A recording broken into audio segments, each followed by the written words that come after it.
నమస్తే ఫ్రెండ్స్. ఈరోజు మనతోటి జగన్నాథరావు గారున్నారు. ఈయనొచ్చేసి కొన్ని రోజుల క్రితం అంటే ఇంచుమించు ఒక 2 ఇయర్స్ బ్యాక్ ప్రాస్టేట్ సమస్యతో చాలా ఇబ్బంది పడేవాళ్ళు. అండ్ తను ఎంబోలైజేషన్ ద్వారా ఎలాంటి రిజల్ట్స్‌ని ఎక్స్‌పీరియన్స్ చేస్తున్నారు? ఈ ఎంబోలైజేషన్ తాలూకు ప్రాసెస్ ఎలా ఫీల్ అయ్యారన్నది మనం ఈరోజు తెలుసుకుందాం తన మాటల్లోనే. సార్ నమస్తే. నమస్కారం. సార్ మీరు ఫస్ట్ ఎలాంటి ఇబ్బందులతో ఫేస్ అయ్యేవాళ్ళు ముందర? ఇది మొదట్లో చాలా విపరీతమైన యూరిన్ ప్రాబ్లమ్ తోటి బాధపడ్డా. మా బీహెచ్ఎల్ ఎంప్లాయీస్‌కున్న హాస్పిటల్ వాళ్ళు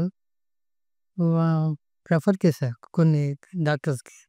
కానీ వాళ్ళేమిటంటే హాస్పిటలైజేషన్ అయ్యి ప్రెస్ చేయాలి అని చెప్పి వాళ్ళు చెప్పడం జరిగింది. దాని మీద నేను మా అబ్బాయిని కన్సల్ట్ చేయమంటే మన డాక్టర్ గారికి కన్సల్ట్ చేస్తే no problem will get it in minutes will operate this problem and you will get relief అని చెప్పి ఆయన చెప్పడంతో నేను ఈ ఆపరేషన్కి నేను వచ్చాను.